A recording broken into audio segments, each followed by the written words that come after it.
Podcast with Victor Pacheco. We got a really great show for y'all. But before we hop in, I want to give a quick shout out to our sponsor, Long Beach Comedy, which takes place at Harvell's in downtown Long Beach, California, every Tuesday at 8 p.m. Pacific Standard Time. We have award-winning dancers, celebrity drop-ins. You never know who's going to be there, but I'll tell you who will be there. Me, your boy, Victor Pacheco, every single second and fourth Tuesday of the month with new material. So come and check me out. Come and check out the shows. Hope you enjoy it.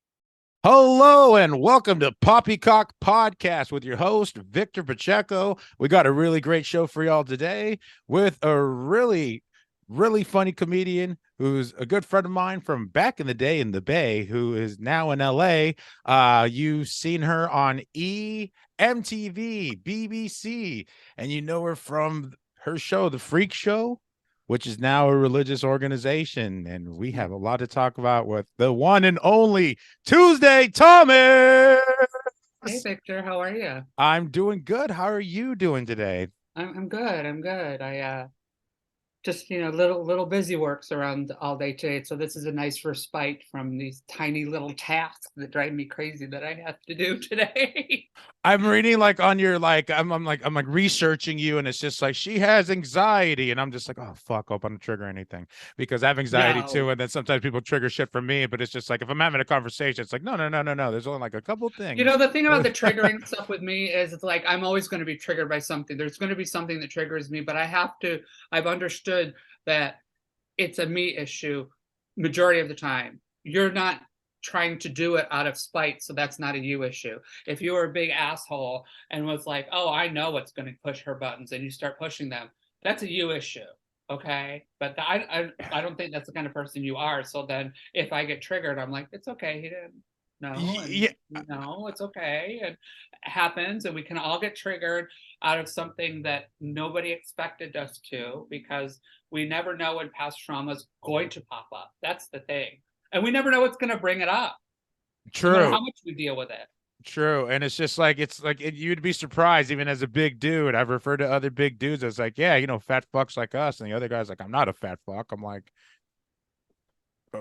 if that's what you really believe, right. But in mainstream society, we would be considered fat fucks, but whatever. But it's just I don't know, some people get like offended. They're like, hey, I've been called that my whole life. I'm like, hey, I embraced it.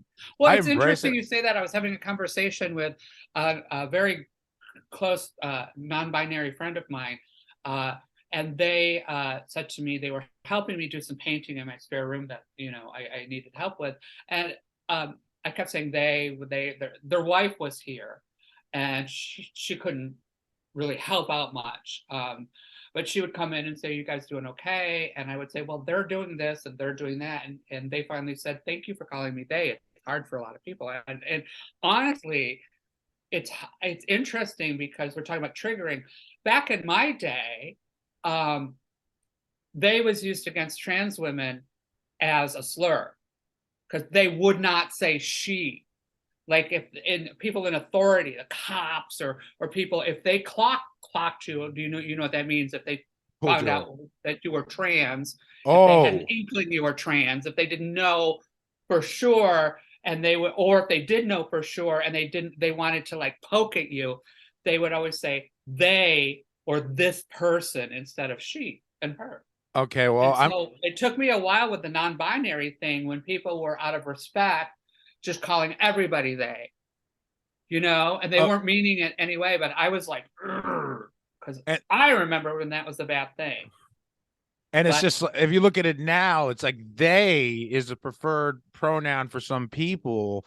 And I don't know, it's like, I want to make a joke. It's a stupid joke about how I, identify as them, because I weigh more than one person. So like I'm like them. That's like I'm a group of people type of thing. Right. And so it's just like, hey, that's offensive. It's just like, I'm fat as fuck. I'm gonna die soon. Let me just joke about what I want to joke about. Yeah, you're not making a joke about how stupid it is that for them to identify as them. You're talking about yourself being large. So it's a self-deprecating thing. That's a fat joke. I see the line.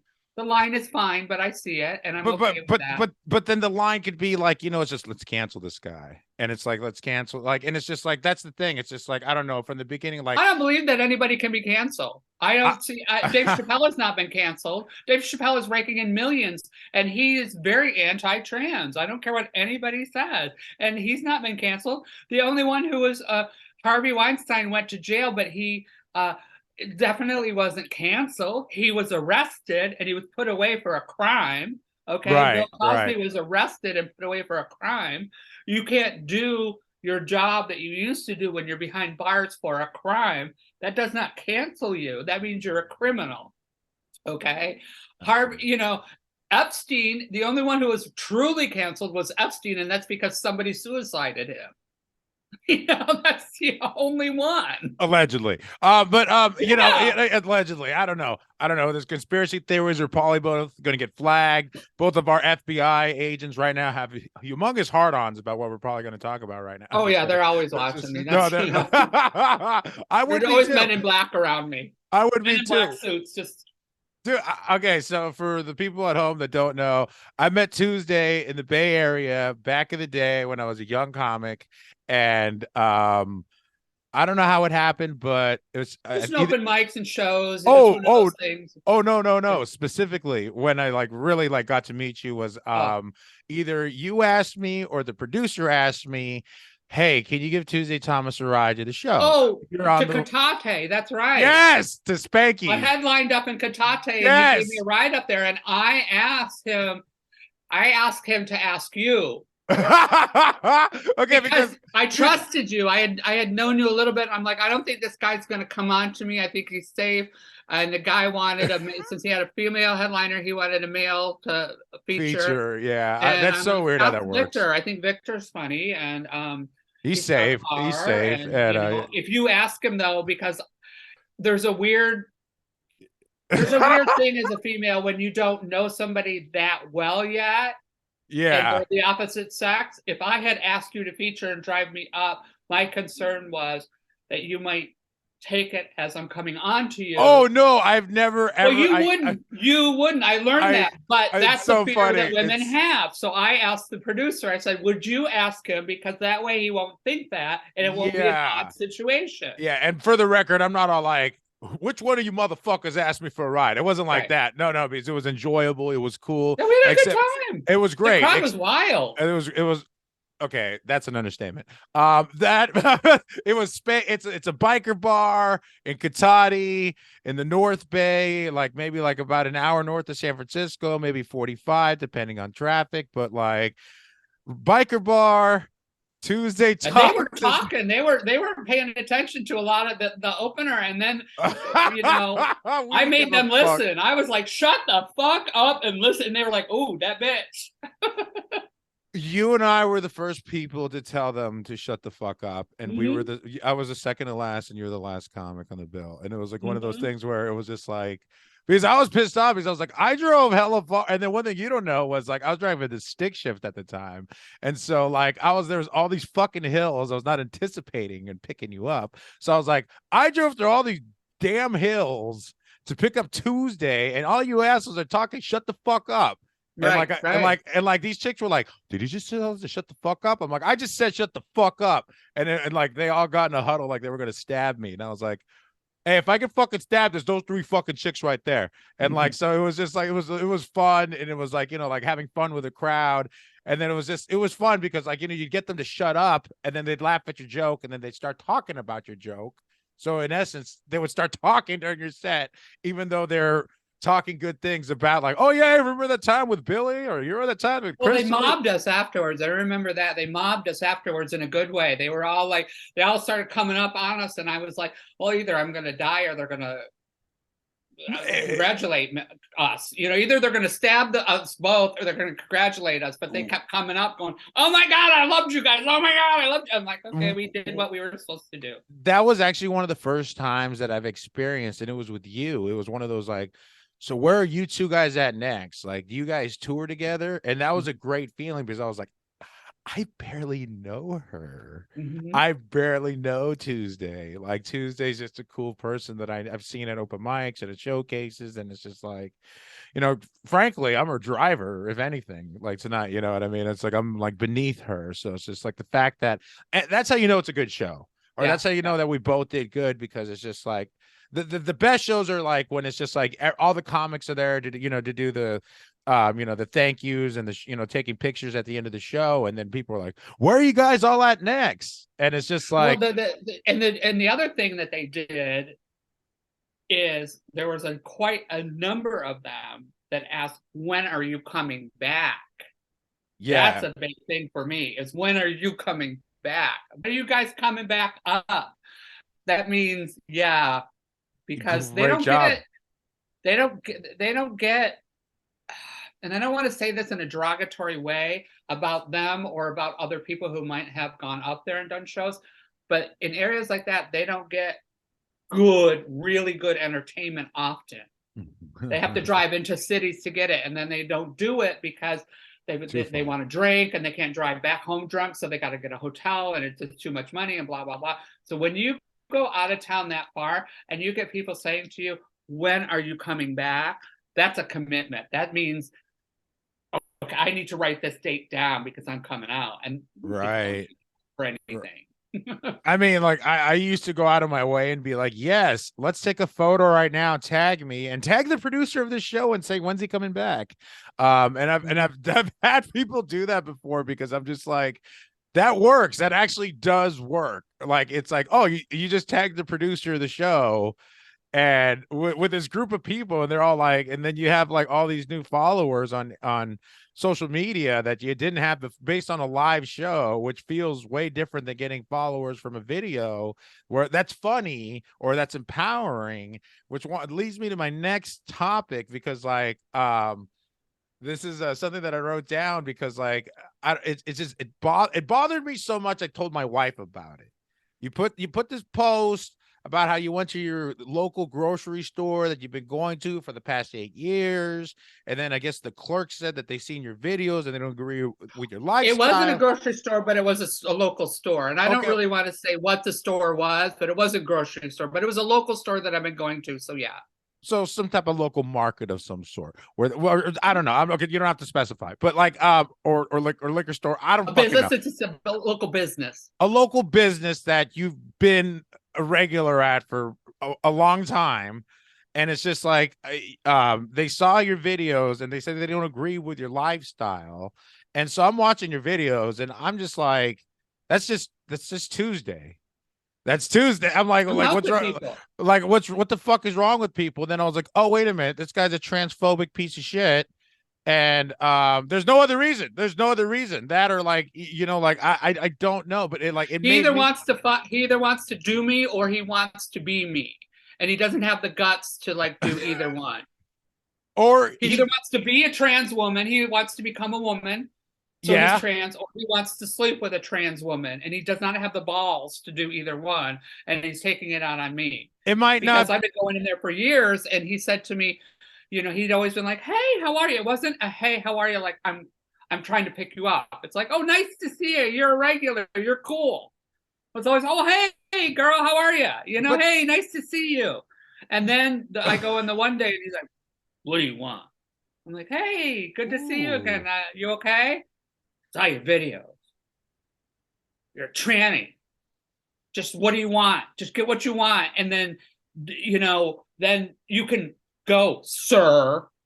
And I'm like, okay, wow, okay. So you saw the TikTok and you don't like me now. Okay, I won't come back here. But Jesus. I can't say the name of the place because there's other people whose livelihood depend on. He owns the place, but he hires other people who weren't responsible for his thoughts, and I don't want people to lose their jobs. Oh my God! Part of the national chain that other people in the community desperately need this. I live in an underserved area of LA where the riots were in the 90s.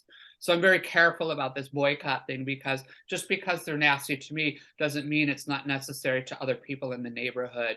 Just because we have to have certain services. We don't live in an area where I can be like, fuck them, let's get them out. There's another business to replace them. But it isn't about like, fuck them, let's get them out. It's more like, like in any type of business, you need to respect your customer base service.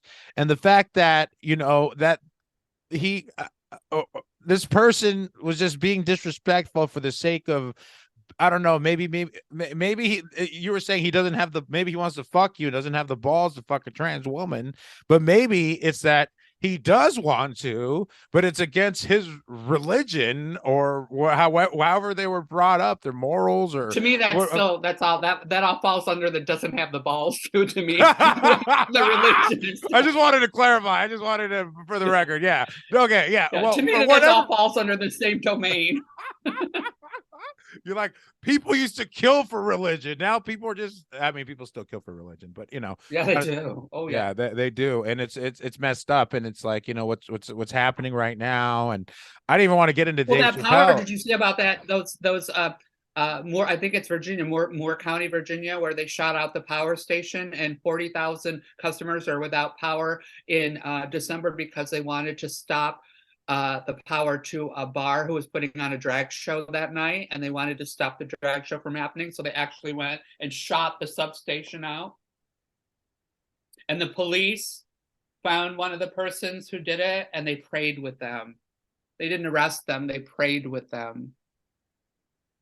This is real. This is really what's happening. I know this. And so yeah, this wasn't 20 years ago. This wasn't 40 years ago. This was a week ago. The stuff that happened, the stuff that I encountered, I'm 60, and it's been 40 years of my life I've lived as a woman.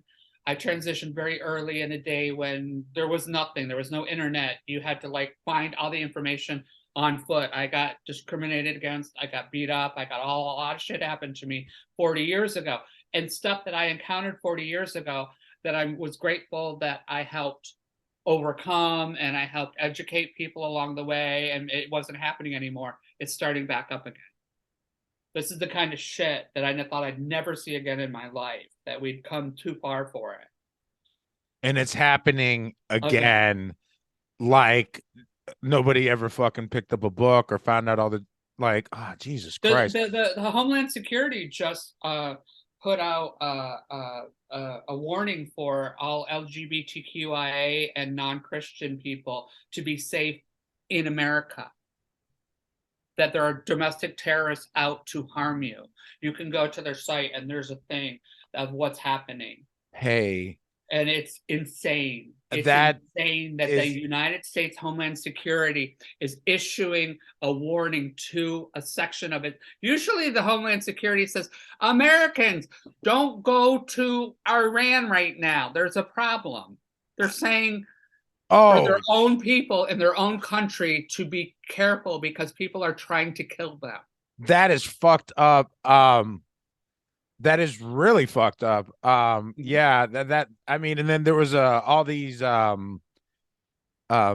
controversies about the recent World Cup because it was held in one of these countries that's Qatar.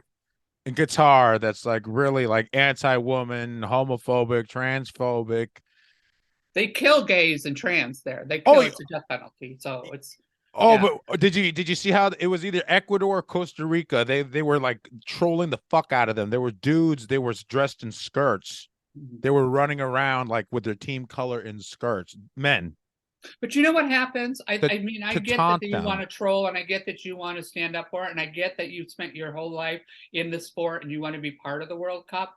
I get all that. It's very, very powerful.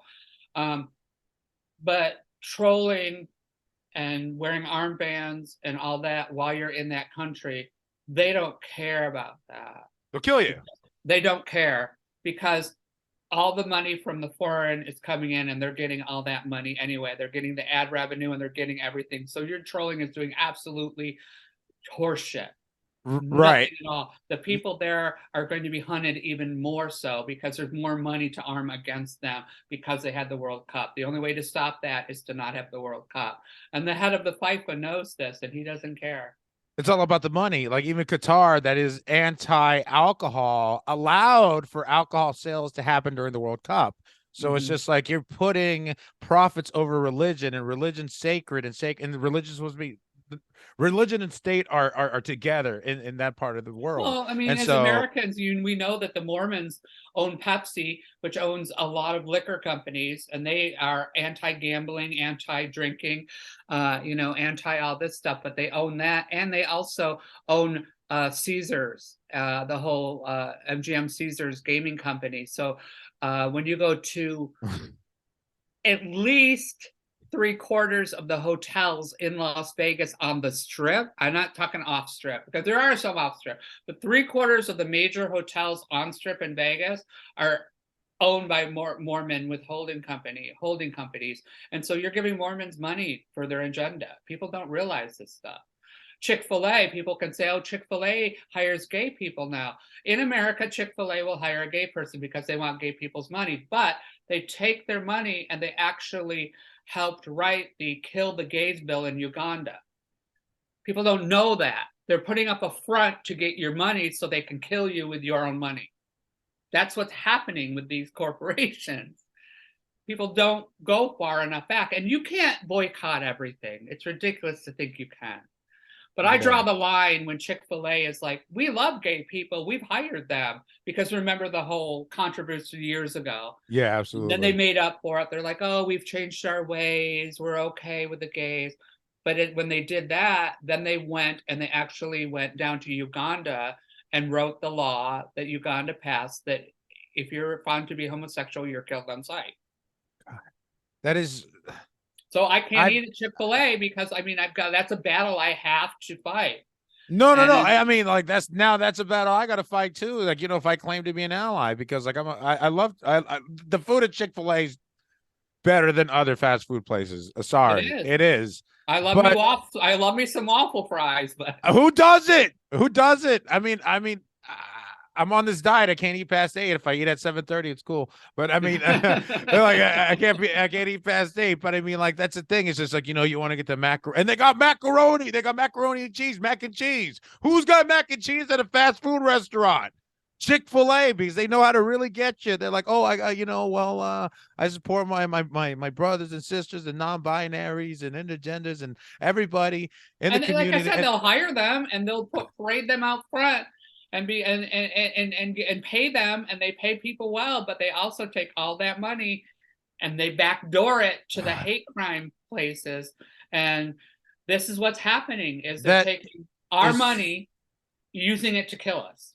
That is so sad. I mean, yeah, it's like they're just washing the money and just like using it to put blood in the hands of others. Mm-hmm. And that's like, and overall, it's just like, I don't know if this has to go down, and I don't mean to make this even more conspiracy theory, but like, is this population control or what the fuck is going on? Because like it feels. I read something interesting. You said population control. I read an interesting meme. I think it was a meme or somebody wrote something about how if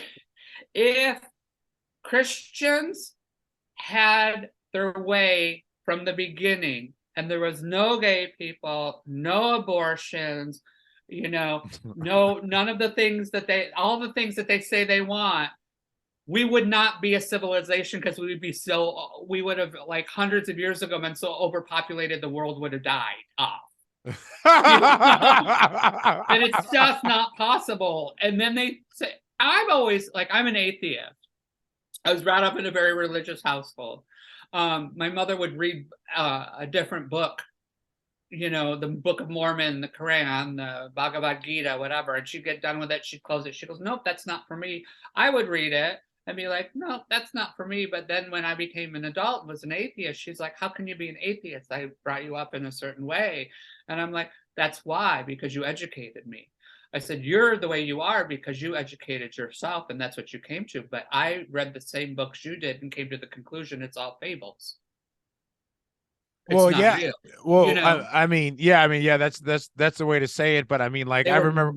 They were wonderful stories. They were beautiful stories, but they were just stories. Do you remember when 9/11 happened and every single reverend, pastor, and minister tried to manipulate any passage in the book of Revelations to make it seem like God predicted that these 2 towers would fall? And it's just like, and I'm just like, oh, you sneaky motherfucking manipulative. They know what they're doing. Fox. They're good.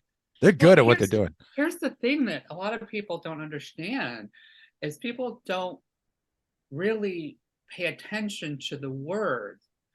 It's what's said and what's not said is important. But the book of Revelations never says the world will end, period. It says the world will end as you know it. That's not necessarily a bad thing, because the world I'm living in now is not too nice. If it ends as I know it, that's fine. It doesn't mean the world will end. I don't know. I think whoever wrote that like meant it to be like dooms and glooms, but I know what you're saying, because it's like, yes, life, like, I mean, like, I don't know, like something else is going to come and replace it, which could be much better.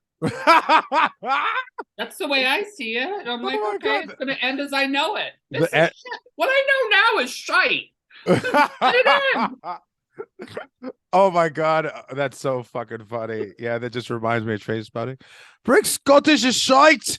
And with nothing but shite could be colonized about a bunch of wankers. Anyway, sorry, my bad. I don't know why I went into the quote. It's okay. You can go Trainspotting. I'm just like, I don't know. I was just like, you just got me with the shite. It's your podcast. If you want to become Scottish, go for it. Oh yeah, I'm losing all my Scottish fan base now, because it was just because I had a horrible Scottish accent, not because I tried to be Scottish. It was just bad. But no, it was just like, you make these great points about how these corporations are out there to actually kill people. I was gonna say undermine, but undermines what they're doing, and it's just like, it's horrible, because it's like, it's what I learned my first year at university. My Latin American Latino studies teacher said it in this accent. He said, "Hey, listen, man, the more you learn about how the world really works, the more you realize how fucked up the world really is, man."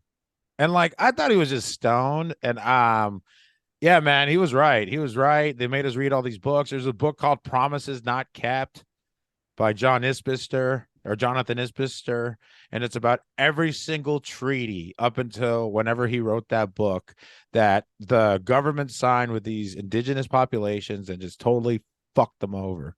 And so it's just like, yeah, not just here. Oh, we fucked up. Sorry. Here's some land. You could open a casino, grow your own weed there. People think, oh, it can't happen again, or it can't happen to me, which is the most dangerous thing I think anybody could think of, or to a thought somebody could have. Because first of all, couple points I want to make. First of all, people are like, we can't have another world war. We can't do that. We're in the middle of a civil war. We are in the middle one. When people are shooting out substations because of gay people, violent acts are happening in the name of religion against the government. Okay.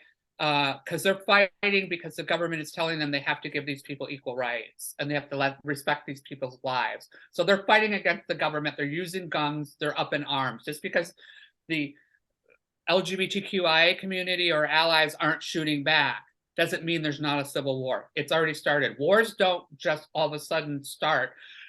The First World War was, the Archduke Ferdinand's assassination. And then it slowly morphed into everybody fighting. It wasn't Archduke Ferdinand was killed, and then the very next day, every fucking country in the world is fighting Austria. Okay, it does not happen like that, and that's what people think. They're like, we're not in the middle of a war. I'm like, we are. Arms have been taken up. People have been shot. LGBTQI people are being shot. We're in the middle of a civil war. The other thing is that, and I've been saying this for a while, and people are like, I think you're being alarmist, but there's, have you ever read the 10 Steps to Genocide?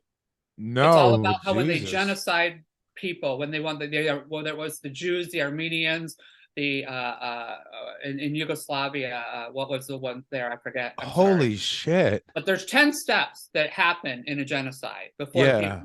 Number 10 is total annihilation. As far as trans people go right now, we're on number 5. We're halfway there. And I That's tell people, what read the that, look fuck? at the laws in Florida, look at the laws in Texas, look at what they're doing to trans people, look at how they're trying to take medical care away, look at how they're trying to erase it. Look at what they're doing with the trans sports thing, okay? They're all like, trans women should not be. How many, if you really look at it, there's like two people that they're talking about. They're talking about a swimmer and somebody else, but they're talking about them over and over and over and over again. So it seems like there's hundreds and hundreds of trans people taking over sports. There are two that they're talking about. They're making people tired of hearing it, so people don't want to care anymore. I'm tired of hearing it, blah, blah, blah, blah, blah, you know? And so they don't care, so they can go in and do the other stuff. That's one of the steps. That's what they did to the Jews. That's what they did to the Armenians. It's 10 steps of genocide. We're at 4 or 5 right now for trans people, and nobody's believing me except other trans people who see it happening. That is, wow, that's mind-blowing and also heartbreaking as fuck, because it's just like, okay, so somebody wrote a book, somebody studied this pattern of what's going on, you interpreted this of what's going on in your community, and not just me. Thousands of trans people are out there, like on TikTok and Facebook and all the social medias, and publicly stating, read the 10 steps to genocide. We are at, for trans people, number 4 or 5. We're right in between there. Please help us. And they're all like, oh no, nobody's going to harm you. You've come too far. It's okay. It's not real. But they're not reading the book. They're not reading the 10 steps. They're not taking it seriously. They're calling us all alarmists. It's like the same thing that the Jews called out against Hitler and the Armenians called out against the Turkish government. Nobody's listening to them, and nobody's listening to us. Yeah, and it's so fucked up. And I'm sorry that that's happening. And it's just like, I've always root for the underdog, because I've always been the underdog. I've always been like the the outlier or whatever. And it's just like, you know, it's just like always get picked last for teams. And it's just, I was an excellent kicker, but horrible runner. I could kick too, right between the legs. Okay, the one time I've ever hit a woman. Okay, no, I'm just kidding. No. One time, and she wasn't a woman; it was a girl, because I was a boy. Yeah, but she kicked me in the balls. She called me fat, and then I was like, well, you're the second fattest person at the school, though, and she was, and then everyone laughed at her, and then she kicked me in the balls, and I fell down, and it hurt, and I got up and I threw her against the fence, and then she told on me, and then I almost got in trouble, until, thank God, it was the stoner yard duty she went up to, because she told him the story. Victor threw me to the fence, and then he's like, hey dude, why would you do that, man? And I'm just like, well, she kicked me in the balls. And then he's like to the girl, like, dude, you didn't tell me that part of the story. Right. I'm just like, oh, thank God I got this like empathetic stoner right here. That's so funny. Otherwise I would have definitely gone to the principal's office, definitely had to explain myself. But those were different times. Those were like times when you could play dodgeball. Now you can't even say dodgeball, because, you know, people like, what's dodgeball? Then they want to play it, and then they want to play it against their friends, and then people get into fist fights about it. Yeah. Or like somebody like unknowingly gets hit in the face with one of those tiny rubber balls. Hurt. They stung. They hurt. And then, you know, I mean, as a weirdo little child that was, you know, assigned male at birth, I had to be with the boys in the gym class, and I used to like try so hard not to get hit and throw it back, but I'd be like, you know, because I could never throw. And then finally, one of the dudes who I don't know why he took pity on me, but he just said to me, he goes, just let him hit you the first time, and then you can go out and sit on the bench. You don't have to go through this. And I was like, hey, you're right. So I was just I'm like, hey, I don't have to play this shit. It's only going to hurt at first, and then I'll get over it and sit and watch everybody else. That's messed up because we were both on different spectrums of like when they were torturing you as opposed to let's hit the fat kid. And Yeah. that was everyone's mentality. And like sometimes I would just like juke them or like fall straight to the ground and no one would hit me. And Well, like they were looking at you as like an easy target because you're a they girl. were, yeah, exactly. So it's just like, and like they're just trying to torture you and Yeah, pretty they're much. looking at me like I don't know what's up with that kid, but fucking weirdo. But the Because I mean, people can sense shit. They knew yeah, I was different. They didn't know why. well, I mean, yeah, I didn't know why the fuck I was different too, but I mean, it Right. was just like, oh, I don't speak the language, but I want to talk to everybody. I mean, that's weird if you think about it. It's like, why is this kid trying to talk to me? Like, you're a kid too. Why is this kid trying to talk to me? He doesn't know how to fucking speak English. And like, so that was that kid's weird. You know what Yeah, I yeah. mean? So it was just like, learning English and going through this. And so I don't know. It was just like being different. And it's just like, there's mainstream stand-up comedy and like, we all like, it's just like, I don't know. It feels like, Well, I with don't know, stand-up like, comedy, you're either the people in comedy and entertainment are either victims or saints. And what I mean by that is there are people like you and I who were tormented as children, we're the victims. Or you're somebody like Kanye West, whose mother told them, you could do no wrong. You're perfect. You're perfect. You could do no wrong. And nobody ever told them different. They were spoiled brats. So there's no mid spectrum really. There might be in acting a little bit, but for the most part, it's one or the other. That's what you are. And that's how, as far as being successful, right. But you have to also, have some kind of either trauma or some kind of huge motherfucking ego. Because Kanye's mother gave him an ego, and look what's happening to that man now. well, what's funny? I don't know. Like, I've never made this joke like publicly before because like I'm scared people are going to judge me for doing topical humor, but it's just like his net worth dropped from $2.4 billion to $400 million. And my joke is like, wow, how is he ever going to ever get laid again? He only has 400 million. Who wants it? 400. Who would have fuck a guy who's worth $400 million when he used to be worth 2.4 billion? I mean, Jesus, like that poor guy. Like I should like try to help him get laid. Um, but any rate, yeah, I don't know some of the things that are going on. Like like I don't know, like fuck, I don't even know. Like there's like so many things that are happening. Like I wanted to talk about your show because like for the record, when it comes to stand up comedy, being creative, being original, coming up with your own concepts, coming up with your own shows, coming up with your own everything, your own brand is something that is crucial because a lot of comedians don't realize that you yourself are your own small business, or at least you start off as a small business and you're trying to become this huge corporation. So with that being said, one thing I know about Tuesday that I was just like, this is a boss lady, this is a boss bitch, this is a boss motherfucker, this is, sorry, all due respect, but you are a boss. You started your own show called The Freak Show, which I'm going to have you explain. And then I want you to tell me what changed during the pandemic and how it became how it evolved from a show into an organization. Well, I started freak shows about 7 years ago. It was not too long after I moved from the Bay down to LA. And I took the fact that I was always called the freak my whole life. And I took it and I was like, let's have the darkest, weirdest comedy of any sort. So I looked for people who did characters, people who wrote comedy songs, whether it's parodies or originals. I had sideshow acts. Um, I had burlesque. I had drag kings and queens. Whatever I could find that was really twisted and dark and strange, but funny. I incorporated together and made a show. And over the years, we got to the point where we were in 16 cities, Nice. 2 nights a week in Vegas, and we toured, and it was a lot. It was a lot. 16 cities. So we would do 5 or 6 shows a month in different cities, and we'd rotate it. It's like every 2 to 3 months in one city, so we'd rotate it out. So it's 5 or 6 shows a month in different cities, plus 2 nights a week, every week in Vegas. And then It was very successful and it was doing very well. And then, of course, the pandemic hit.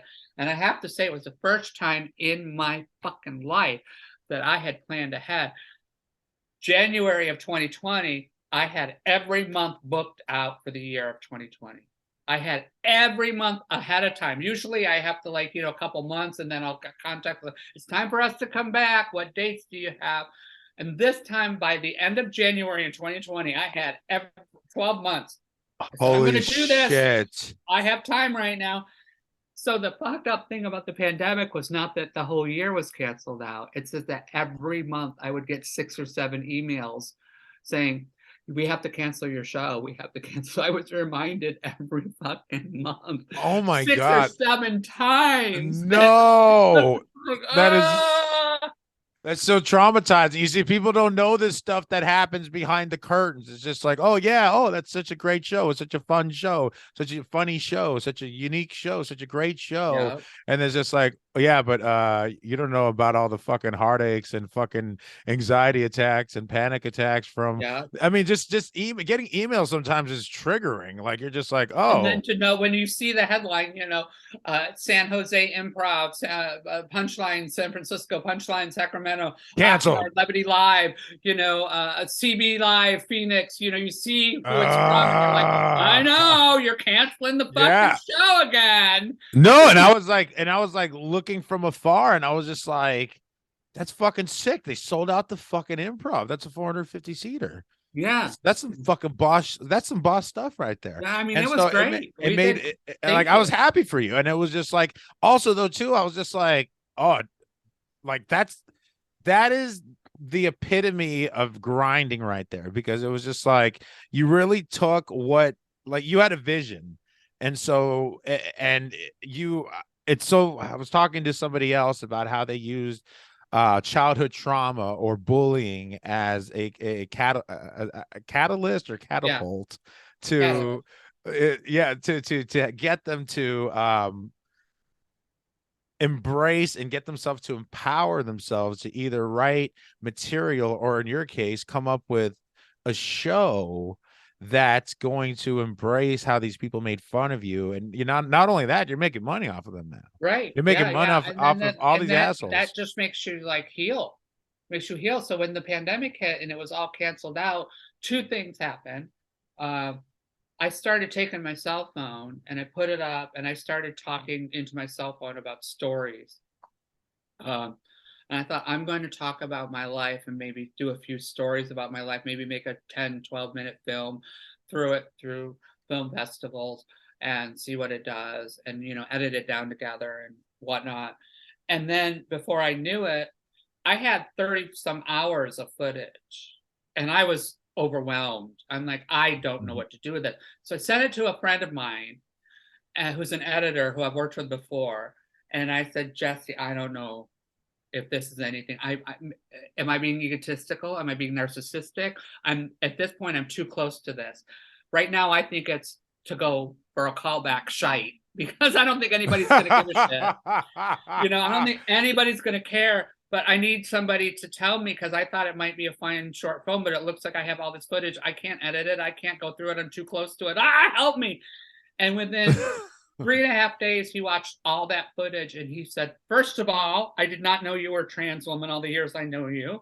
Second of all, this is amazing. We're going to make this into a film. We're going to make it into a documentary. And so that was kind of the catalyst for me. With him helping me work on the documentary, all of a sudden you're alone and I'm doing this stuff and I'm started doing, the editing and B-rolls and reshoots and stuff and mapping this documentary out, which finally got picture locked a week ago. Congratulations. A major platform wanted to see it, so fingers crossed. They wanted to see the rough cut, so fingers crossed. But it also made me realize I really, really want to help people because I've been through, my life was hell. It really was hell. And I'm not saying that to get sympathy. I'm saying that because I don't think anybody should have to go through anything that I went through. Nobody's life should be as bad as mine. People ask me, did you have a good life? I said, no, my life was not anywhere near good. I had good things happen to me, in my life, but my life was not good. And I'm okay with that because it made me, when I started coming out, the life expectancy of a trans woman was only 35. I made it to 60. I'm a miracle. It's my turn to help people. Yeah. So I started the TikTok with Tran Ma to give advice to the kids or talk about things, how things used to be and stuff.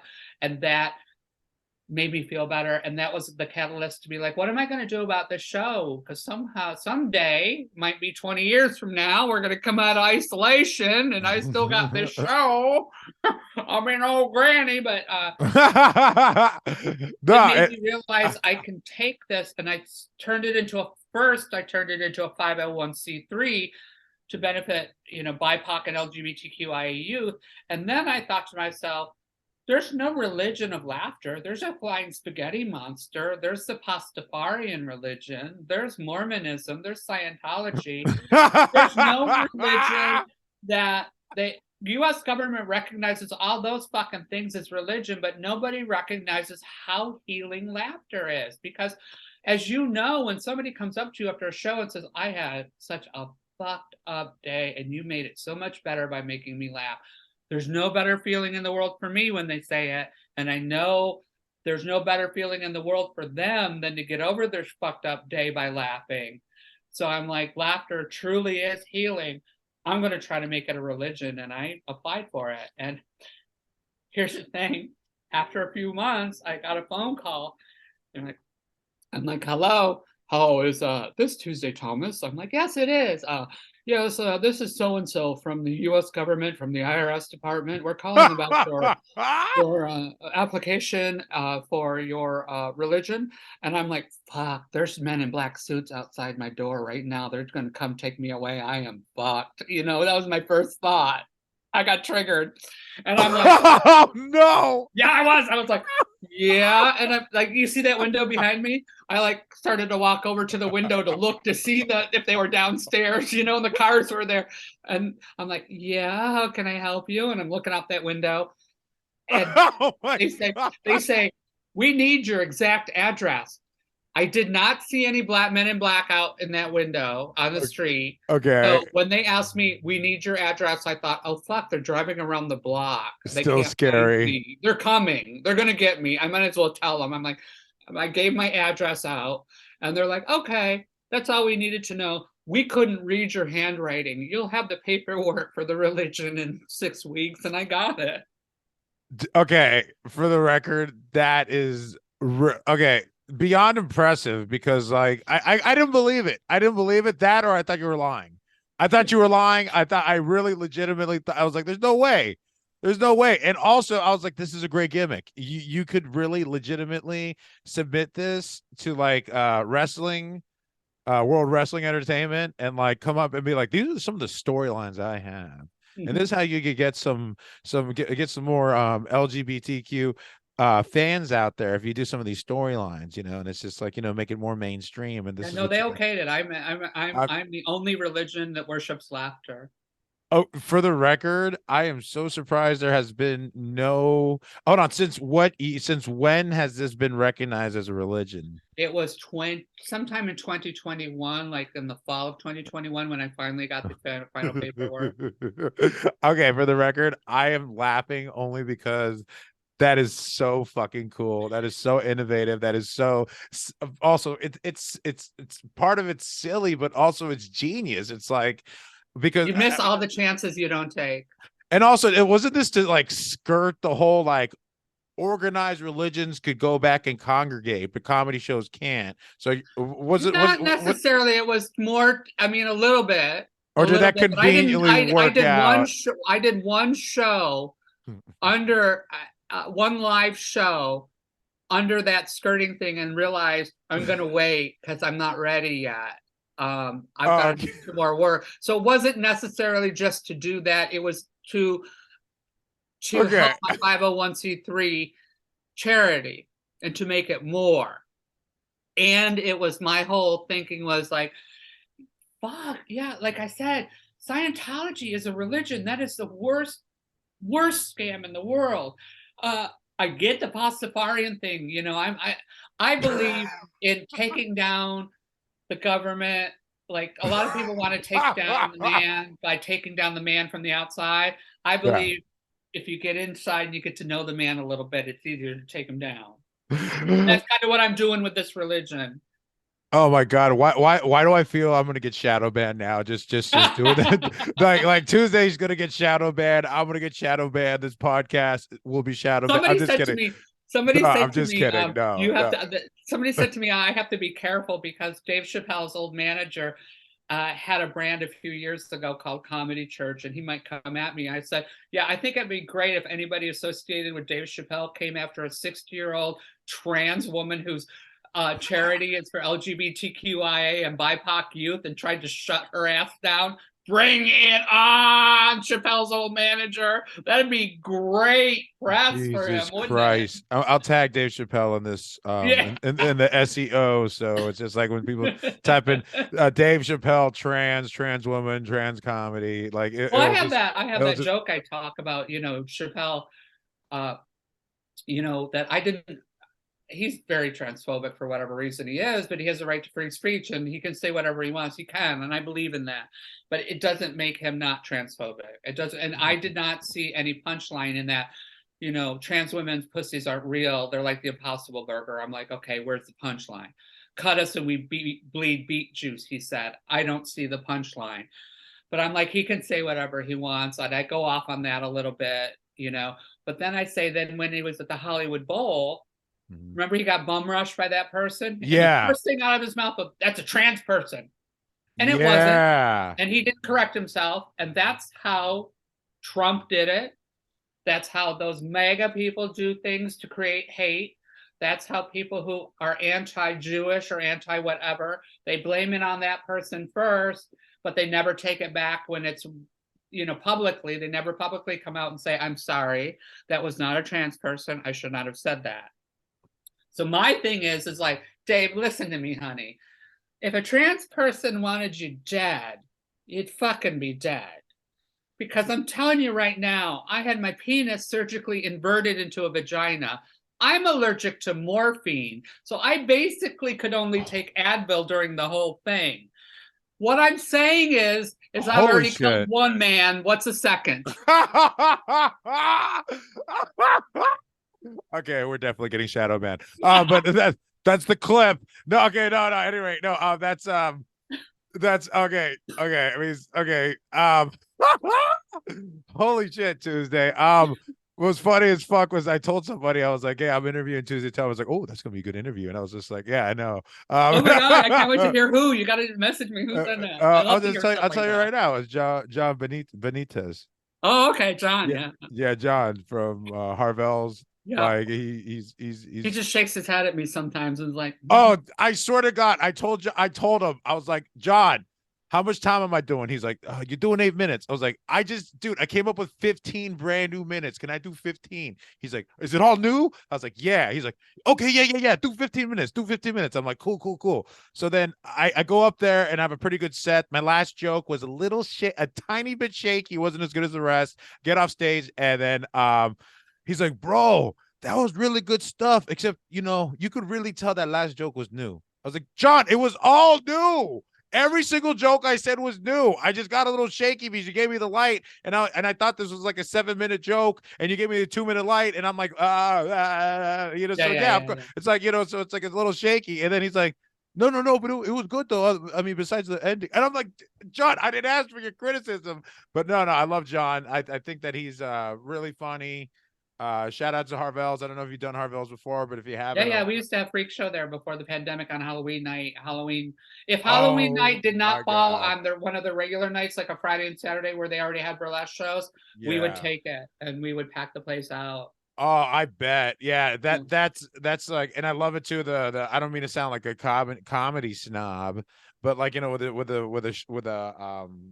low ceilings. I don't know, it gives it that more intimate type of feel. I like that whole kind of 30s 40s speakeasy feel with the tufted, the red velvet curtains and the tufted boost, Yeah, you could definitely tell. I've always liked that look in general, for a restaurant or a bar. So performing in some place like that, I just feel like that's That's my brand. You're I mean, but like you doing the freak show, there's a variety show, and then like the Tuesday show that happens there is a burlesque slash comedy show. Mhm. And I told one of my friends, I was like, hey, we are legitimately like there's something wrong with us where we honestly think that we can compete or upstage a burlesque dancer in a burlesque house. Well, How it's old vaudeville. That's what they did. They had to keep the men and women, because a lot of times it was couples, you married couples would go out and they would see the burlesque dancers for a thrill for their marriage, so they could go home and have that little extra and do the dirty. But to keep them oh wow. interested, so they didn't get overwhelmed with just the burlesque girls, they would slice it up with the comedy, because the men would get all hot, So and then after a girl, and then they'd be like, well, we don't want them to leave and take their wife home right now and fuck her. We want them to stay for the night and buy more drinks, so we'll throw in a comedian. And then the wife will like that, and she'll want to stay for longer, and the guy's like horny as fuck, going, okay. Then another girl for him, and the comedian. That's what vaudeville was. it just feels like it's like the comedians are here as the boner killers, and it's just Yeah. like that's what we've We been are for. I don't care what you want to think about yourself. We are all boner killers. Okay, we are boner We killers are. in the sense that it's hard to laugh with a heart on. It really is. It hurts. It hurts the body. It hurts the soul. It's like can you sneeze and fart at the same time? Yes, that's also painful too. There's a lot of things. Okay, there's a lot of things that are very painful. That operation that you said without morphine. Holy shit, that's I mean, dedication. That's dedication. I was under when they did it, but the recuperation. Oh no! I understood what you meant, and Yeah, they probably had you like on fentanyl or dilaudid, which is a little different. But yeah, like it's still an opiate that I can't. all opioids. Oh shit. Okay, yeah. So then that's like extra. Okay, yeah. Yeah, I get Holy the yeah. whole itchies and the throwing up and stuff. So I am basically it was like heavy Advil. They had probably low dose opiate that they had me on, but it I mean, and I've always been that way. So any kind of pain I have to endure. So I have a high threshold of pain because I'm just used to it now. Oh my God. Yeah. Some people are just naturally just like have high thresholds of pain. And I'm just like, I don't know how that, I mean, even like when you're outside and it's cold and I'm shivering and I'm like, I'm a fat guy, I generate more heat than most people. And it's like people are out there in shorts and I'm just like, That's one thing I can't handle, the cold. I can't do it. And it's just like, I can't, it's like LA or New York. And it's like, LA does not have snow. And I lived in New York, and New York's too cold for me. I go back and visit, but I will never go back. I can only go back from May to like mid-October. That's as much as I can take. I go back to visit, but I can't do it on the other months. People are like, you're not coming home for the holidays. I'm like, I am home. I'm in LA. Yeah, you can come see me for the holidays, but I am not going to the cold. that's yeah. Who the hell wants to shovel out their car to go visit? I'm just kidding. No, but I mean, like, yeah, have them come through. I mean, like, I don't know. They don't, because they have to have the white Christmas, and I'm like, that's fine. You do you. I don't care. By white Christmas, you mean like snow? Yeah, actually falling. Yeah, and... not like people in hoods and. Okay, because not like a white supremacy Christmas, just a snow. I was gonna say a white Christmas party, which is not what you think it is. It's not like anymore. Wait, hold on. What's a white Christmas party mean to you? Because white Christmas party means to me means a lot of cocaine. Okay. But for the people I'm talking about, my family, and no. I obviously no. This is why I'm clarifying, because I mean, because a white Christmas party, and not just a white Christmas. You said white Christmas. I was talking about white Christmas party, but no. I mean, a white Christmas party would include cocaine, I guess. But yeah, back in my my youth, white Christmas was like lots of coke. Anything white was cocaine, but. Oh, okay. Well, I'm talking about it's like snow, or nowadays it's like you say white Christmas, it's probably white supremacy, because oh my God, all the time. I was just reading like on Facebook, it has this thing, memories, or on this day like years ago, this is what happened, and I forgot I posted some like racist white Santa Claus looking dude comes up to me and he told me that you'd be a lot funnier if you were white. And I'm just like, thanks for coming to the show. Hope you had a good time. Yeah. And like, I'm just like, dude, I'm like, I'm trying to stay sober right now. I'm Mm. drinking waters and sodas. Like, why are you busting my balls? Like, why? Why did you have to say it? I mean, it didn't like crush me or kill me, but I was just like one of those things where like I felt like it Well, now was you like, know how women feel when they're like, when guys come up to you and say something, and you're just like, and they're like, "You'd be prettier if you smiled." I'm like, I don't have to smile for a clown. I don't. that's a great fucking comeback. I don't owe And you anything. I don't care if you just thought you cracked a joke and you wanted me to laugh. It's not, if I don't find it funny, I'm not gonna, I don't know you. I don't have to perform for you. oh, that's horrible. Yeah, that's I'm usually like, I don't know, I guess it's been so long since like civilians try jokes on me, but it's like comics like, what do you think about this joke? And I'm just like, have you tried it on a crowd before? They're like, no. I'm like, you should. No, I just mean like a guy who's like interested in you. I mean, just in casual Just a conversation, and then casual it, guy, like, the checkout guy cracks a joke and then you don't laugh and you're like, he's like, you'd be prettier if you smile. I'm equating that now. You know how we feel like when that happens because you had that guy say, "It'd be funny if he was white." oh my god, I don't know. That's I was like racist, sexism. It's just like who has it worse? I don't know.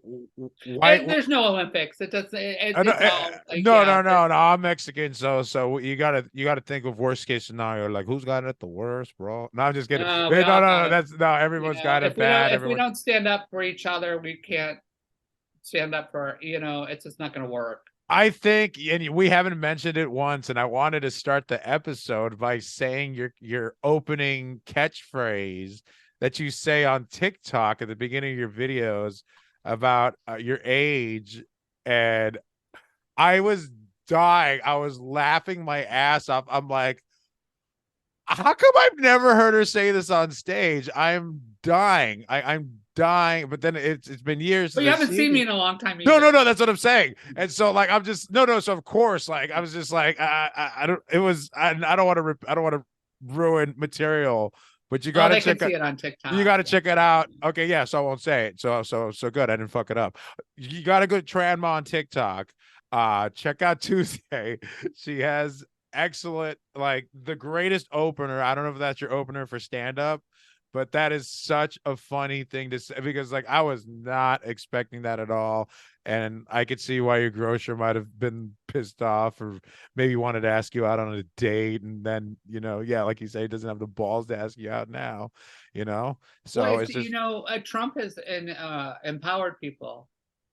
that's scary because like, That's what's happened is it's people feel very empowered in being able to be homophobic, transphobic, racist, misogynistic, and all this. They feel very, very empowered because they had somebody like that out in the open, and that's what we're fighting right now. Is we're fighting the the rebound of that because uh, people are mad that they can't.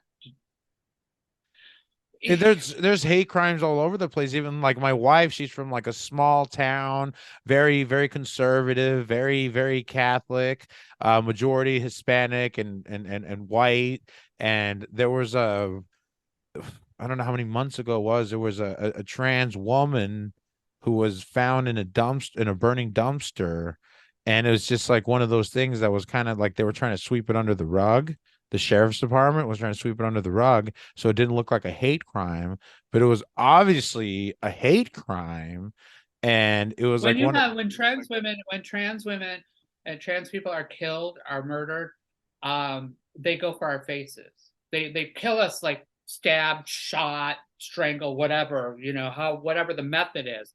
But after they do that, they bludgeon the face. They want to destroy the evidence. That's hate. They hate themselves and they want to not remember how pretty you were or what they were attracted to. So they start stabbing the face. 9 out of 10 times, trans women are found unrecognizable and they have to do a DNA or fingerprint test to discover who they are because that's true hate.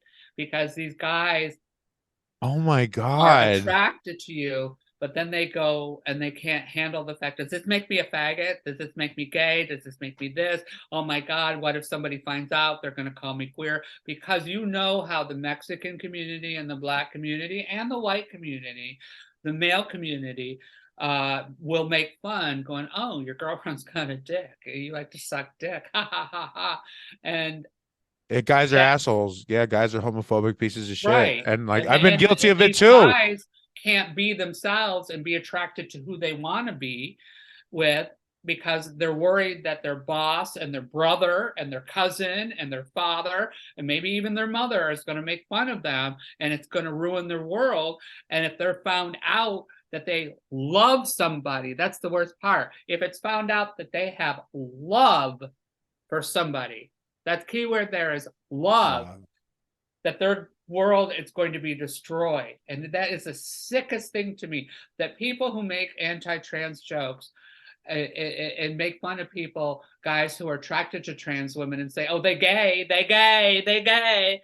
And they do that. They don't realize the repercussions and how that's going to contribute to the murders, because it's what they do. They want to destroy the face so they remember ugly instead of pretty.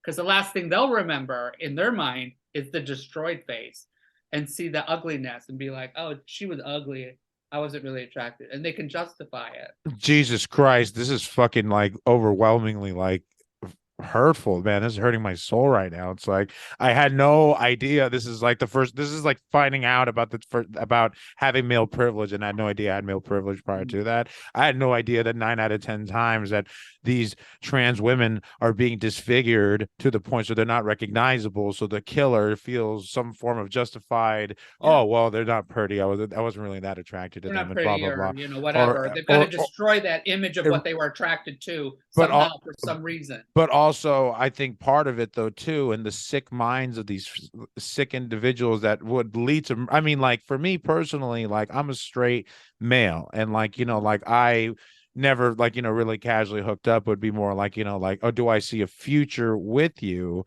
And it's like, if I wanted to have a family and it wasn't disclosed that the person that like I'm having feelings for is actually trans, and we would have to adopt when I want to have biological children, and that's clear, that would be like the only time where I would see that there you could be still a have problem. biological children, just not with that person. You just do surrogates. But I get what you're saying, and I'm not judging you on that. Oh no, you're right. No, and I'm glad you're correcting me. I think and that's the thing. Yeah. No. I mean, with my partner, I would want to have biological children with, and that's the thing. And then it's just like, I mean, I don't know, but that's just one part of it. There's just people out there that just will go out and like they're hunting for people that think, I don't know. It's just, what can I do as a cis male straight guy, straight comedian, like what can I do to help the trans community? What can I do to help any community? What you can do is understand that being an ally is not just saying you're an ally. It's going out, and if you, not just when you're among friends and a friend says a joke that's wrong or makes a statement that's wrong, and setting them straight. It's also your boss. If your boss says something, a stranger on the street, okay, your relative who you may not want to start problems with because you've got to deal with that.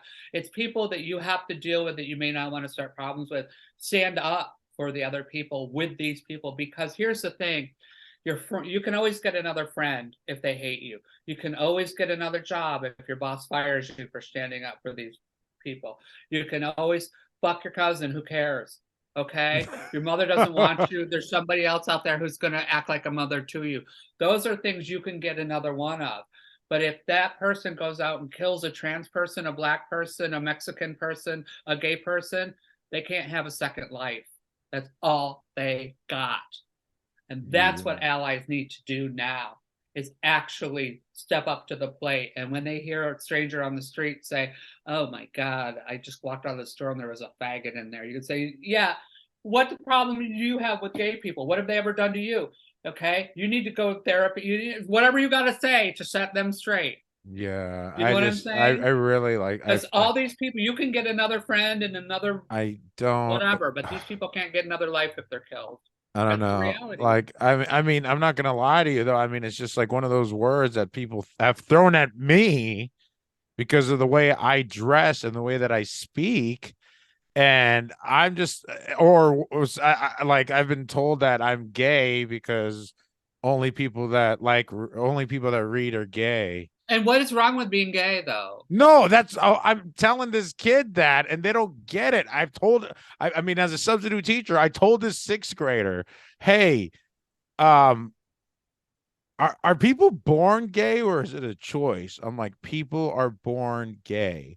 Do you And think he anybody would choose this life? I don't know. I don't. Would anyone choose the straight life?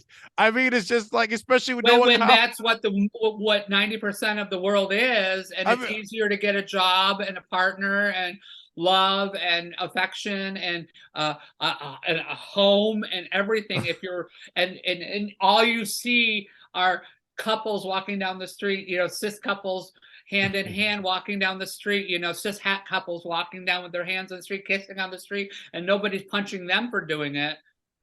Yeah, there's a lot of people who would choose that. yeah. Well, I mean, if I would choose any alternative universe where it's just peaceful. Yeah. You know what I mean? Well, I Like, agree with you. as long as it's peaceful, there's like, and I don't mean to sound like a weakling or like somebody's like, oh well, it's just he doesn't want to go to war. I don't want to go to war. I definitely don't want to go to war. Then they'll try to put me in the front lines and shit. Fuck that. But no, I'm good off all of that. But no, I mean, it's just like with peace and like being an ally, because I do stand up, and I didn't even know that I was an ally when I was a little kid, because I would stand up for kids that got bullied for being different, and I didn't know that their difference was that they were that they were gay, or that they were Right. like, I had no idea. I had no idea. I just thought they were different. Mhm. No idea, or they were quiet, and it was just like, oh, they were quiet because they didn't want to, because like in some cases, like, some of the boys would have more effeminate voices, and it's just like, they would be made fun of when they had to read out loud. Right. I would get made fun of because my English was horrible, and they would call me retarded, because like, let's face it, I grew up in the 80s and the 90s. So that was a common word. And it was messed up because I was in remedial English in 5th grade. And just to be like, like, oh, remedial English sounds a little bit too rough. We're going to call it R English. All right, everybody, get ready for R English. It's like, oh yeah, get ready for retarded English. And it's just like, you're not helping us with the R English. Like, the teachers decided to call it our English. It was so stupid. But this is, again, this is the mid 90s. This is before the Reformation on words happened. That is a really offensive word, but it's like one of those words that it's just like, I've been called that by a teacher while I was in high school. So I'm just like, I don't know. I don't feel like I get a pass that I get to say the R word. I just feel like I identify with that word.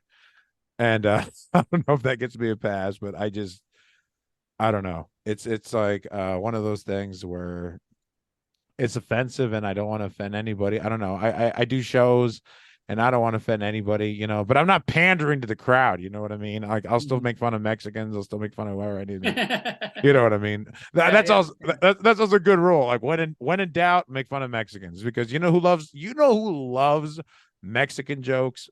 Mexicans. Yeah. Mexicans love Mexican jokes, especially if you're calling them out about any hypocrisies within our culture. And like, oh, and here's a good one to share with you, because this, with LGBTQ, it's like, I do this in my Spanish act, when I do comedy in Spanish, talking about how Mexicans are a bunch of hypocrites, because they have, on one hand they're talking about how, like, there's, they're really homophobic. If they have a gay son, they'll disown him, disgrace to the family.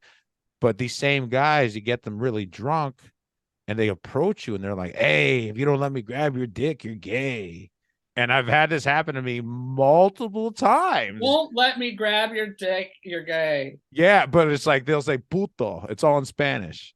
And so I'm just like, what?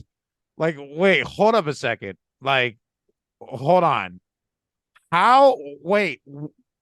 No, no, no, no, no, no. You asking me this question means that there's a reason why you're homophobic, and that's because you're scared of the change that you truly desire. And that's fine, because the biggest homophobic people I know of are closeted, and Yeah, it's like that's it. That's it. That's why I said earlier about the guy where he's like, either he wants to be a trans person and can't find it with himself to do it, or he wants to fuck a trans person and can't find it. It's usually what it is, you know. well, Same thing, you know, with the homophobic. And yeah, I found that the Mexican, I love them because if I can be more, like in your face, like. oh Like, yeah, oh we love like, that shit. I can look at that. I can Mexican audiences. I can look at and be like, "Oh, you look like this and that together, and this and that," and they're like, "Ah, you told me." Not not even joking. Like Yeah. learn 12 words, you'll get like a standing O. Not even joking. And then they're not expecting it from you. You know, you're a white lady. It's like they're just if you use words like in Spanish, they will lose their I shit. remember doing a Like rehab show, and there was a huge amount of Hispanic people up. And there was this one guy over here, very good looking Hispanic man, about my height, thin but toned, and then had tattoos, like even on the face. oh wow. And then I'm talking and this and that, you know, I'm talking, I already come out as trans and I'm picking on this one and that one. And I heard this one over here and he went, "Oh yeah, she's just so right." And I went, "What did you just say?" I said, "This motherfucker just said, she's so right." I'm like, I would not expect that kind of voice out of that looking man. I said, "Sir, you and I have a lot in common. We are both not what we appear to be." And they went nuts. They went nuts because I didn't expect this very effeminate gay voice to come out of this guy. You know? Oh my and they God. loved it. They were like, "That's right. He's a big homo and we love him." Oh my God. Yeah, but also it's like, it's just how you say it. You know what I mean? It isn't what you say, it's how you say it. Like, is it out of love? Is it out of malice? Are you trying to start a riot? And so it's just like, what is your point of view? What is your viewpoint? Where are you coming from? And it's just like, I think that as long as you're trying to be funny and you're not trying to start a riot, I think that I think it's all good. But I don't know. I think some people are just trying to just shove it in people's faces about their power. And I don't like that shit. I like organic comedy. I like what you're doing with just, making your own religion. And I never described you once as a cult leader. Not once. You know, it's funny because there's a lot of people who've said to me over the course of my life that, like, you know what, you'd be a good cult leader. The cult of Tuesday Thomas. You just got rebranded, baby. No, I'm just kidding. No, I'm just kidding. But I mean, seriously though, it's so funny. It's like, you're in a cult. It's in the name. It's in the name. But no, that's so funny. It's like, yeah, you can have your own cult. It's like, is that a backhanded compliment? No, that's a huge compliment. That means that all I hear is leadership skills. That's all. The people want you. They don't.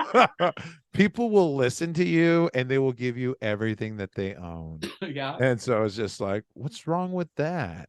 But no, I'm just saying, no, it's just with the stigma. It's like, yeah, we're all going to be lifted in on a spaceship and we're all going to go to heaven. So everybody donate all your money. Cut your balls off right now. Yeah, and let me fuck all your wives. Yeah. And it's just like, that's what Jim Jones was doing, except also the kids. Yeah, he did too. Just the Hail Bob Comet guy made everybody cut their balls off. Oh, I forgot about that part. Oh my God. Heaven's Gate, that's the one. They really wait, what? I didn't know that part. Okay, I just remember they were wearing all the matching Cortez shoes or the matching Nike shoes. Yeah, they were wearing the matching shoes, but all the guys had to be whatever the word is. Castrated. How would that? Okay. Wow. Okay. I wait, did the cult leader do it too, or was it just like, I don't remember. No, I'm sorry. I'm all like, you're the expert of what this happened, because I've never heard of that. So, but I'm not 100% on that. But I remember that was one of the things where when they found the bodies, they were like, all the guys are castrated. What's going on here? Because they were all lying on the dorm beds, on the bunk beds in the dorms, and with their shoes neatly placed, just lying there straight out. And they were like, yeah, every man has been castrated. What is up with this? Yeah, that was definitely voluntary or coerced, or I don't. Oh my goodness, that's because at Jonestown, like some of those people were like, we want to leave, and then they just shot them. They were shooting them. Yeah, they were just shooting them. They're like, that no, was a well, painful thing, because when it started coming up, they were a lot of people started throwing it up, and it was painful, and he was making them drink more. Some of them were made to drink more because it was coming up, the Kool-Aid. It was violent. It was a very violent. yeah, there was like There's arsenic, survivors who talked Valium, about it, barbiturates, quaaludes. There was a bunch of different shit in there that was supposed to like help ease the pain. And like, it's just like, oh, cool. Thanks for the morphine on top of the arsenic, you piece of shit, or whatever the fuck. Like, or there was a lot of like harmful chemicals that they put in the Kool-Aid, and then I heard it wasn't even Kool-Aid. I heard it was like a generic version of Yeah, it Kool-Aid. was a generic. It wasn't even real Kool-Aid. It wasn't even Kool-Aid. It was just like, oh, cool. Wait, whoever the fuck, some genius at Kool-Aid probably came up with that theory. But like, I don't know. Now we're getting conspiracy theories. But no, I mean, I'm okay with conspiracy theories. Hoping you take that the wrong way. I love, just having good conversations with good people. And so my battery thing just came up. So. Okay. Well, oh no, and also yes, and I told you I was like at least 45 minutes. It's like it's been fun though. No, it's definitely been fun. Tuesday. Let me ask you one last question. Where can the people at home find you? You can find me on TikTok at Ask Tranma, Tranma, not Transma, Tranma. Tuesday Thomas Comedian on Facebook, Freak Show LA on Facebook, and the same Freak Show LA on Insta, and at Mama, Momma, Warned Me on Insta. And I have a website that I don't update. So if you want to see old news, you can go to Okay, I'm gonna put your website last, even though I usually put the websites first. I mean, that's every so day funny. I wake up, I go, today's the day I'm gonna update it. Never do. I always remember that I'm just like, oh wait, I came on my website to do something even more important, and so let me do that more important, and then I forget, and I'm just like, none of this is accurate. None of this is accurate. None of this. I'm just kidding. No, it's all accurate. It's just like, it's just, it could be a little bit more updated. It's just like, it's like, catch a Matt, and it's just like, no, you can't. Yeah, I mean, all the social medias I promote the stuff I'm going to be at and things. I'm going to be at, I'm in Nightmare on Elm Street 3 Dream Warriors parody musical, A Very Freddy Christmas, coming up the 16th, 17th, and 18th at the Dory Theater, where I play Nurse Marcy. It's a stupid takeoff on the Dream Warriors.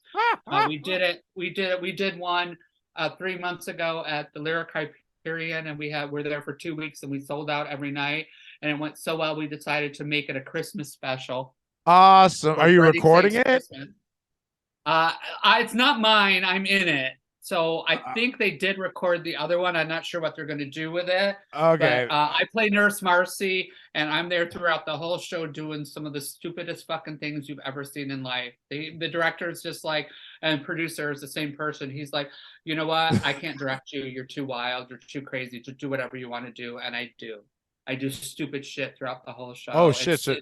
You're going to laugh your ass off. It's just.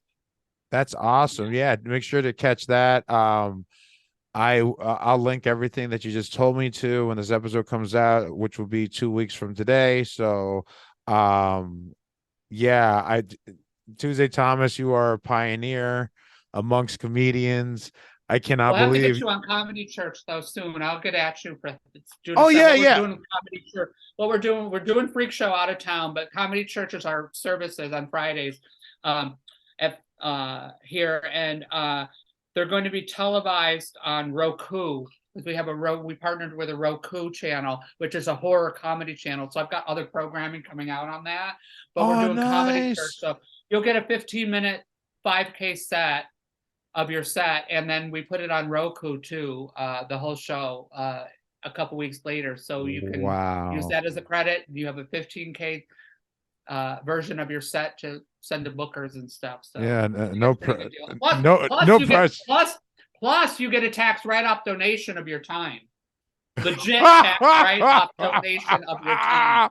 Oh man, that's so great. Okay, for the record, that is so that's too sweet of a deal. Yeah. Yeah, I'm not gonna like hit you. I'm gonna like be like, thanks for doing the podcast. When can I do that? I'm just kidding. But no, I really do mean that with I really do really tip my hat to you being a pioneer with like, okay, who the hell came up with the idea of turning comedy into a religion? That is genius. Tuesday Thomas, a very special guest and very funny comic. Be sure to check her out. Follow her on all social media. Ask Trama on TikTok. And so I'm going to hyperlink all of those. Make sure to follow her. And thank you so much for Thank you, Victor. Good to see you again. We have to like hang out and do some more shows after all these years. Yeah, absolutely. Legit, my battery is Oh yeah, no, absolutely. I don't want to cut off on you. No. It's totally fine. No, well, yeah, I really do appreciate your time. And I was just like 45 minutes. I should have told you it's a Mexican 45. And oh my God. and then you would have been like, I'm not doing your show. So it's just a Mexican 45. Yeah, it's almost an hour and a half, which was almost, it didn't seem like it. So no, it flew by quick because it's just like we had a lot of important topics and like, oh my goodness. Like it's just like this is one of those episodes I'm gonna watch like 6 times and be like, holy shit, I can't believe I got all that information. Wow, that's really life-changing information. Like I did not know a lot of things. I learned a lot from this interview. So thank you, Tuesday Thomas, for your knowledge. Thank you for your love. Thank you for your support. I look forward to working with you in the future. And I want to thank everyone at home for listening to this episode. Hope you all learned something. And I hope that you treat people nice and live in peace and have a great day. Thank you so much for listening and see you on the next one. Thanks for listening. Subscribe on YouTube, Apple Podcasts, or wherever you get your podcasts. Also, do your boy a favor. Tell your friends. Tell your cool family members. Tell your cool coworkers. Let them know about the podcast. And leave a review on Apple Podcasts, Spotify. And be sure to follow me on all social media, Puro Papi Pacheco. And check out my website at HispanicTitanic.com for future dates. Thank you very much for listening, and we'll see you on the next one. Have a great day.